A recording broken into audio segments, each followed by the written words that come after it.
everybody, and welcome back to Empire Soccer Report. I'm James Birle, just me today. Was going to have a guest this week, and schedule got a little collapsed, so to speak. So just going to be myself. Going to be a shorter episode today as we break down the Red Bulls 4-2 win over FC Cincinnati and take a look at what will be their toughest test of the season this coming Saturday against Inter Miami. The Red Bulls going to travel to the new stadium. Going to be an interesting matchup, going to be a tough test. The schedule continues to climb in difficulty, at least on paper. And Inter Miami, about as difficult a team as you could be tasked with facing in the Eastern Conference of Major League Soccer. So that's what's on the docket for the Red Bulls. Let's take a quick peek back at their most recent match. As I mentioned, a 4-2 win over FC Cincinnati last Saturday, April the 4th at Sports Illustrated Stadium. Things started off nicely. Um, the Red Bulls took advantage of what was a very aggressive FC Cincinnati back line. Some players that we've been waiting to make a jump, get onto the score sheet, and have an impact in that way. Cade Cowell at the top of that list in the 12th minute. He gets some space down the right flank, puts in a cross to a wide open Julian Hall, who slipped away from an old friend in Matt Miazga, tapped it home past another old friend in Evan Loro. A lot of former Red Bulls in this FC Cincinnati team, including as well fan favorite Tom Birle, who got the start and played 70 plus minutes in this game while Cincinnati were chasing the Red Bulls lead. 12 minutes in, the Red Bulls humming, playing some really good football. That first half, at least in the lead up to having scored that goal, rivaled their start to the Orlando game. That first 45 minutes of the season, they've been trying to capture that dominance again. But the lead at first only lasted 5 minutes. A counterattack for FC Cincinnati. It's actually far too easy of a counterattack. The Red Bulls left exposed. Pavel Bucha has some space on top of the penalty area and finishes it past a frozen Ethan Horvath. Nothing he could do really on the chance, but it ends up being an easy goal the other way for FC Cincy. And that's how the first half would end. Things would become a little even. But this match, absolutely back and forth in terms of the chances. Red Bulls had a couple chances to increase their lead. Cincinnati, same thing. Jaquil Marshall-Ruddy with a goal line clearance on a play that was later called offside. He's been excellent. A number of players just surging for this Red Bulls team. At the top of that list, of course, Julian Hall with that goal. He scored his fifth in the first 6 matches of the season, the youngest player in MLS history to do so. Adri Mehmeti continues to be a boss in the midfield. He just turned 17. Ronald Donkor, for me, was the man of the match. I thought he continues to be one of the more underrated midfielders in Major League Soccer. And I said it on the Unfiltered podcast with Zach Feldman of RBNY Season. Shout out to him for having me on this week.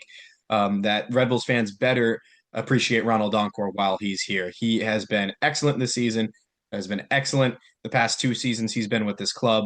And I really do think he's going to be a player for Europe sooner rather than later if he continues to have these performances.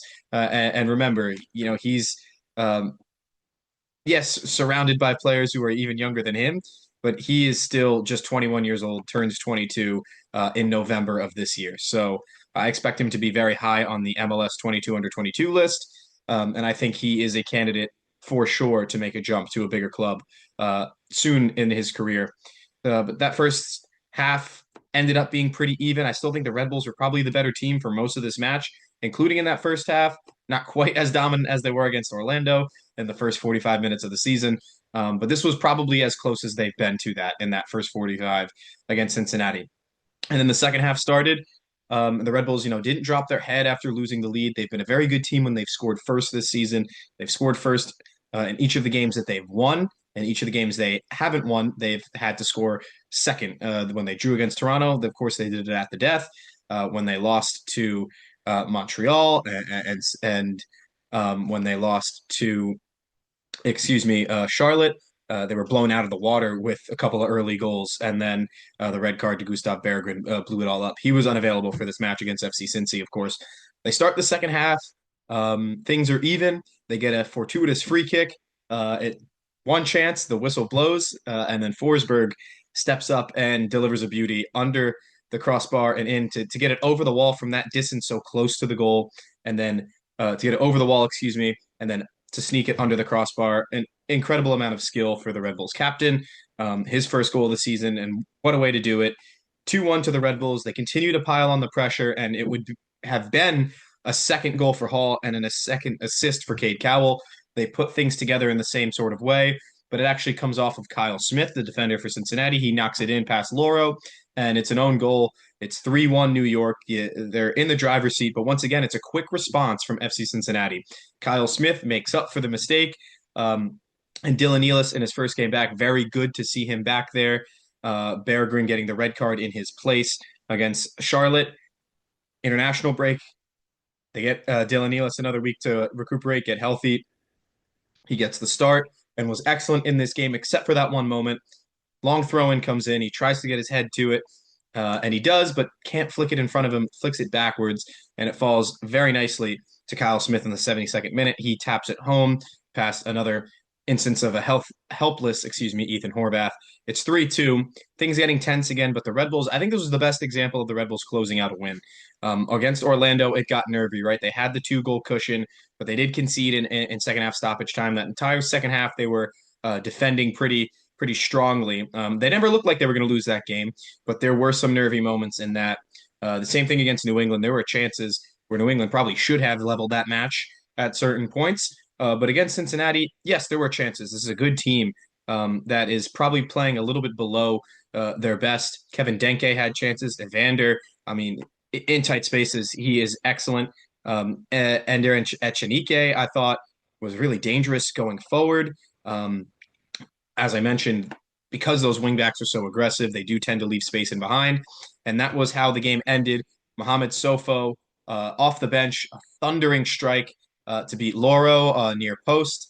An excellent cherry on top goal in the 93rd minute. Great to see Sofo get back on the score sheet as well. A number of players who had games where they really stepped up in ways. Sofo to get a goal, fantastic. Cowell to get an assist and essentially be robbed of a second was fantastic. Julian Hall continues to score goals, just be in the right place at the right time to play in between the center backs, to get in those spaces in front of goal in tight. He has a nose for goal. He is learning how to play as a striker, as an out and out striker. It wasn't necessarily his role before this season, but he has clearly gotten and developed the knack for being in the right place at the right time. It's not exactly something you can teach. It's something that you can impart. And he's executed in that way. The goals that he has scored have come from within close range, and those are the goals that don't go away. So to have this level of maturity about his game, the ability to sniff out goals, I think is excellent for Julian Hall. We're going to cut to some interviews. I asked Michael Bradley multiple times just about the scope of the game against a Cincinnati team that plays very aggressive in the attack. The Red Bulls have been looking very aggressive in the attack, and I wanted to ask him how the team managed that. I also asked him about Donkor, and then I asked Julian Hall about this ability that he's developed to score goals in that way. And then I also got a chance to ask a few questions with Emil Forsberg. But before we get to those questions, another thing I wanted to talk about this game, the Red Bulls would go on to win 4-2, but that's not before Alvis Powell had an absolute takedown in the 96th minute. They're already down 4-2. There's no chance they're going to win the game. He had been on the pitch for, I think, 10 or 15 minutes at that point, a second half substitute, the Jamaican fullback. And he takes a clear red card, a tactical foul in transition. And it seemed like one of the most pointless red cards I've ever seen. Just a funny moment from the game in a very interesting, very entertaining game. And this was kind of the blueprint we expected from the Red Bulls going into the season. We knew that there were going to be question marks in the defense. We knew that they were going to be a little bit more exciting in the attack. And if they were able to successfully play out that playing style like they did against Cincinnati on Saturday, we figured that there would be a lot of 4-3, 3-2 type games. And this game ends 4-2. I think on another day, Cincinnati probably will maybe bag another goal or two and make things a little bit harder on the Red Bulls even. And maybe another day the Red Bulls don't have their shooting boots. And this one, looks uglier the other way around. You think what this match would look like if they didn't get that first goal in the 12th minute, if they just allowed Cincinnati to continue to grow into the game. I think we could have seen another instance of what it would have been like to play against Montreal. I don't want to say Charlotte because, losing Berggren to the red card really did make things go from bad to worse there. But against Montreal, they had a horrible start, conceded first, and never were able to find their footing back into the game. And you think that that's just going to continue to be an issue for the Red Bulls, as well as their ability to be exposed in counterattacks, their ability to get beaten by impressive attacks within this league. And you look at their opponent coming up in Inter Miami, it doesn't exactly spell confidence for their ability to keep the ball out of the back of the net. Miami have been vulnerable defensively, and I think this is going to make for an open, exciting game. And we haven't mentioned much about the midfield, but I think the midfield battle will be extra important on Saturday in the new stadium for exactly that reason. This game is going to be wide open. It's going to be a test of which team can get a better control in these transition moments. I thought the Red Bulls had some moments where they could have done better in transition, surely, against Cincinnati, but I think overall they won that battle. Ronald Donkor played a huge part in that.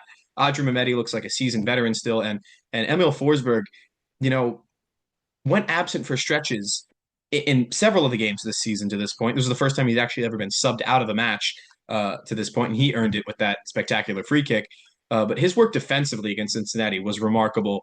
Very responsible game from him. He led in a different way than he's led when he's had the captain's band for this New York side in previous iterations. This time he led as a hardworking defensive player. He didn't have much to do in the attack other than that dead ball moment. And that was great to see. Still the hope is, of course, that when he gets into the final third and he's got space in front of him or even if he doesn't have space, he's a good player in tight spaces and he's got players around him to work with, that he can continue to be a facilitator, continue to be a goal scorer, be a difference maker in the attack. But the ability to be versatile in ways to pitch in and help the team. Loved to see that from Emil Forsberg. So that was the story of the game on Saturday. The Red Bulls back into the win column for the first time since match day 2 of the season. And now they sit in 7th in the Eastern Conference on 10 points. Still got a negative goal differential. They're working on that. 6-1 loss to Charlotte will really do that to you as well. So will a 3-0 loss to Montreal. The defense needs some work. Shaquille Marshall-Ruddy, excellent in this game. He's been fantastic, and he gets better every game. I really do think there's a real chance he might be the Red Bulls' sole representative at the World Cup this summer with Canada. I think he's got a real shot to sneak into that national team. I really do.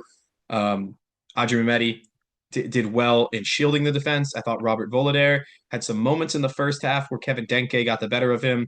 But second half, solid, no complaints. Dylan Nealis, that one moment, like I said.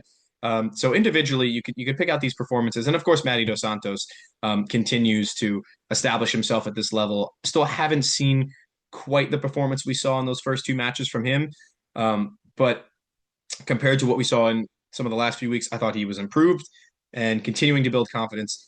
Young player, great ceiling, and continuing to grow, and that's all you can ask for a young, talented footballer. The one player that I haven't mentioned from this team, at least in the starting 11, is George Ruvalcaba, who I think this game went a little bit quieter than he's been in games past. I thought he's looked very dangerous, taking on players 1v1. He's gotten into good areas, hasn't been able to have a clean effort on goal yet through 6 matches this season, but he feels like he's a step and a half away from getting that first goal, right? This game, not so much, but I think continues to be a player that is just has to cross the line in terms of breaking through and finding ways to be fruitful in the attack. Still waiting on that first goal contribution from him, but clearly a player with skill. And they didn't need it from him against Cincinnati. The whole team took care of it. So with that said, take a listen to some of these questions I was able to ask to Michael Bradley, to Julian Hall, and to Emil Forsberg.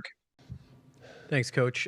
Before the match, I asked you about the aggressiveness of which Cincinnati plays with, and I think your group countered that beautifully with a lot of aggression today. Just how do you think they managed that bit of seesaw of good chances going back and forth? And as a follow-up, Ronald Donkor today, just your thoughts on his performance.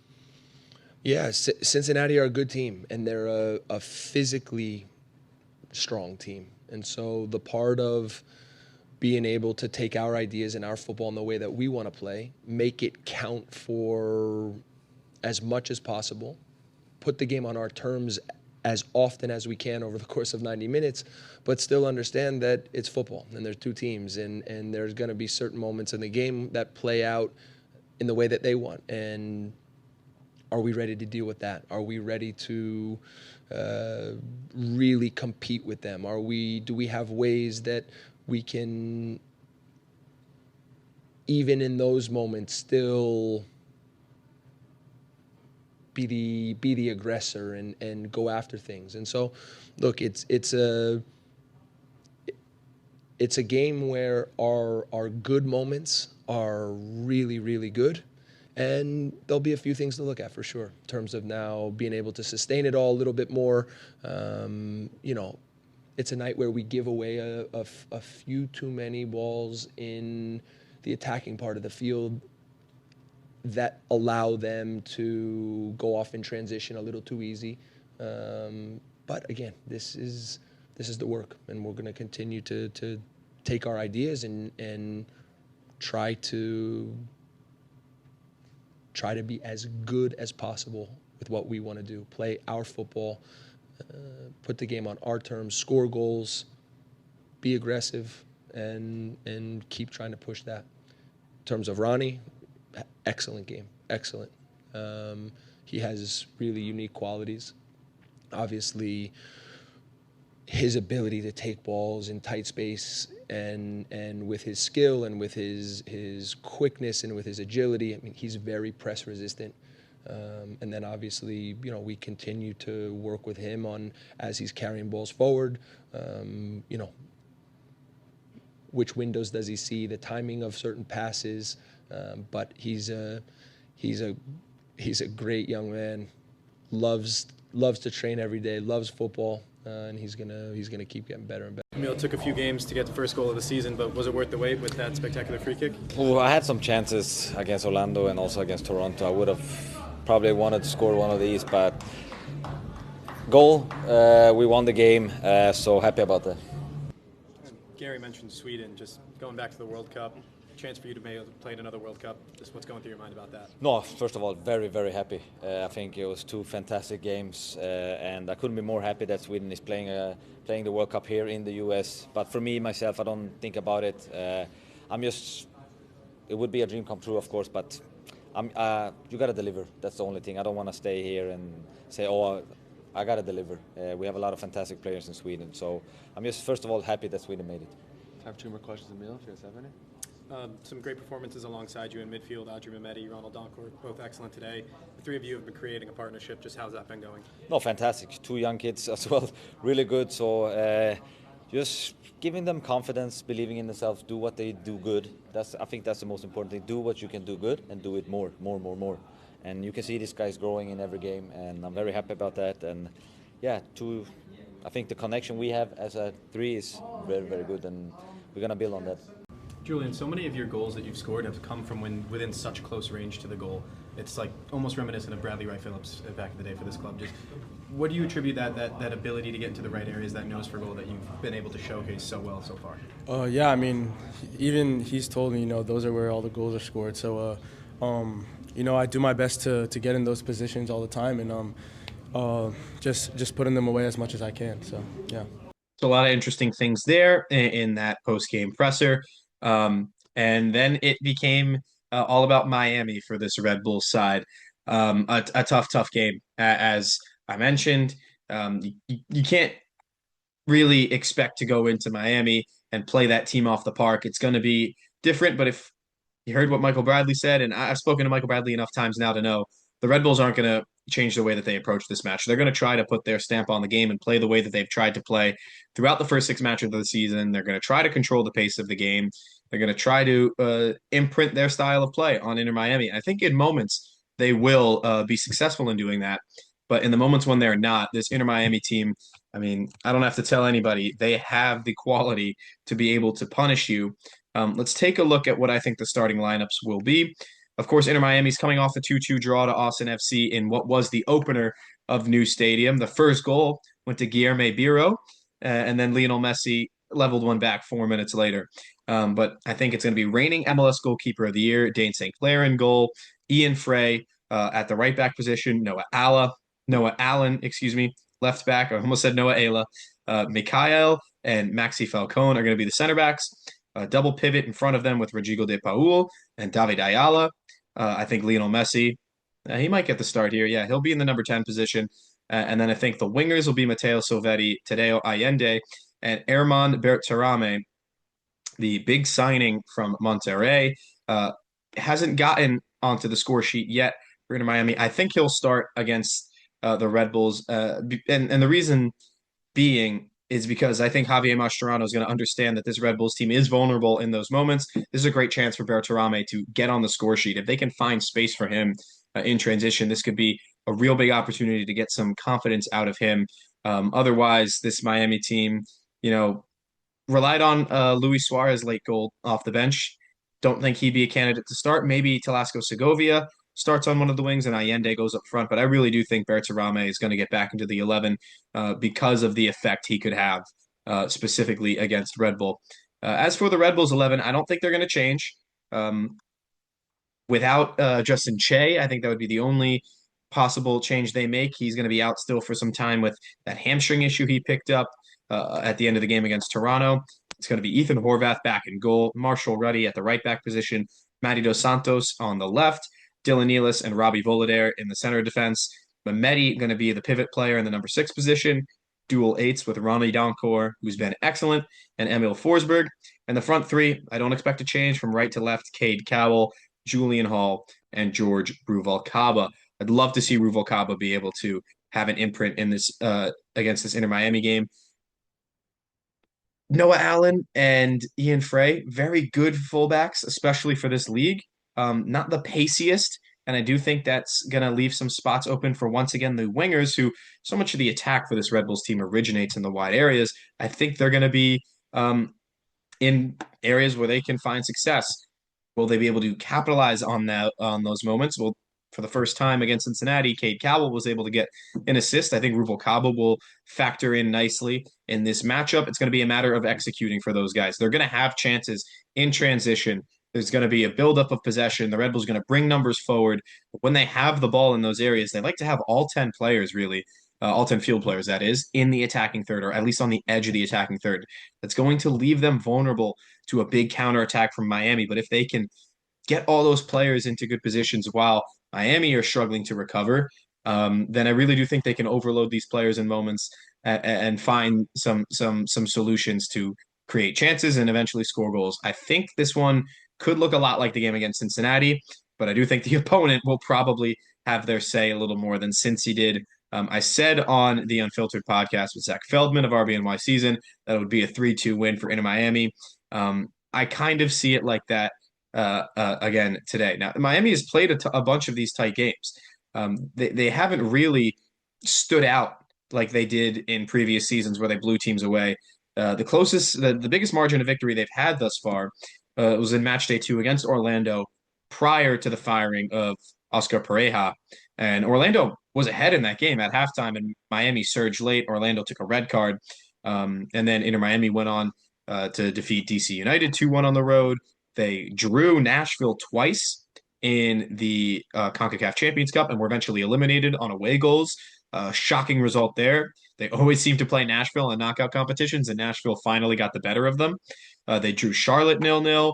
They played New York City FC up close to a really, really good game. City look like a real favorite, in my opinion, in the Eastern Conference this year. And they ended up looking at that match as dropped points at home against Inter Miami. And then Austin came in and spoiled the party at the unveiling of new stadium. Great away support from Austin FC. That was fantastic to see. Shout out to them. And now they've got the Red Bulls. You know, they're going to be eager to win this game at home. They're not going to be home again for another 2 weeks on April the 25th. So they're going to want to win this game in front of their home crowd, christening the new stadium with 3 points. They've only got 1 point at new stadium thus far. And the Red Bulls, I think, are a vulnerable team to be beaten and to be beaten by several goals. I'm not going to sugarcoat it. I think the Red Bulls can pack a punch back the other way, but that's why I see it as 3-2. And again, if those chances like they conceded against Cincinnati are back up in the air, it could even get ugly. So I think a 3-2 result, while you don't get anything from it, it's the same in the end as losing by more than one. But I think that's a result that the Red Bulls could hold themselves up high, hold their heads up high, and look at it and say, well, we weren't going to be beaten in this game. They played them straight up. I do think it'll be an entertaining one. If Inter Miami get an early goal in this one, I could see it being 3, maybe 4-0 for one game for Inter Miami. I do think they're vulnerable as well. especially in these transition moments that we've been talking about. I like Julian Hall to get another goal. I'd love to see George Ruvalcaba find his way into the score sheet, and Cade Cowell. I don't want him to stop at just one assist against FC Cincinnati. I think he's maybe found his stride and can continue to grow. Expecting a fun one, but also wary of what could be an ugly one. Bit of personal news. This week was able to commentate another match in some local semi-professional football, the APSL Delaware River Conference down by the Capitol near Trenton. It was the German-American Kickers against Sewell's Old Boys, one of the best names in American low-level soccer. Semi-pro team, Sewell's Old Boys. It was a 2-2 game at one point at the hour mark, and then the visitors from Sewell just blew ahead. And yes, they wear half red, half black kits, reminiscent of their namesake club, Newell's Old Boys in Rosario, a club that won. Lionel Messi, who will be facing the Red Bulls this Saturday, originated his footballing career in. Sewell came out of nowhere in the end of the match, scored 4 straight goals. They won 6-2, was happy to be on the call on that match for Game and Frame. You can watch that one in replay on YouTube. I'm going to be commentating many more matches through the spring and hopefully into the fall as well. So really excited about that. Happy to knock off the rust and get a couple games in this spring. And of course, can't mention the Red Bulls now, can't mention lower level soccer without talking about the U.S. Open Cup. Yes, MLS has done its best to dilute the competition. If you didn't make the playoffs, or if you're a handful of teams that did make the playoffs, you could still play in it. The Red Bulls obviously didn't make the playoffs last year. They're facing the Pittsburgh Riverhounds on Wednesday, April 15th at Sports Illustrated Stadium in the round of 32 of the Open Cup, the 111th edition of the U.S. Open Cup, the most historic competition in North American soccer. It's the second season in a row that the Red Bulls' first match of the competition is against the reigning USL Championship winners. Last year, it was Colorado Springs Switchbacks. This year, it's the Pittsburgh Riverhounds. An away game would have been great. That Pittsburgh ground is a ton of fun, and that would be a sight to see, maybe a good away day. It's admittedly a little bit difficult to get to Pittsburgh. New York City FC are going to be hosted by Westchester FC, playing at Mount Vernon Memorial Field. That's essentially a high school stadium that NYCFC is going to be playing against. That is awesome. I imagine a lot of NYCFC fans will make the trip there and make it a little bit difficult for Westchester, who just barely snuck by the New York Renegades in the previous round. Westchester in USL League One, of course, third division team, have had a bit of a struggle at that level. So I imagine NYCFC will be able to handle them. And if the Red Bulls aren't prepared for what Pittsburgh can provide next Wednesday, it should be a tough game. I really don't think that that's going to be, if they're going to play any second division team and it be Pittsburgh, it's the hardest one that they could have matched up. Very lucky that it's going to be at home and could potentially set up a New York derby in the round of 16 of the U.S. Open Cup. That's going to do it for me on Empire Soccer Report today. No guest, of course, but happy to break things down latest in the world of Red Bull. Red Bulls take down FC Cincinnati 4-2 last weekend. They face Inter Miami. I think it's going to be a 3-2 win for the home side, but I'd love to be proven wrong, and I hope that things don't get too ugly. Thank you guys so much for checking out Empire Soccer Report this week. I've been James Birle. Take care. Have a good one.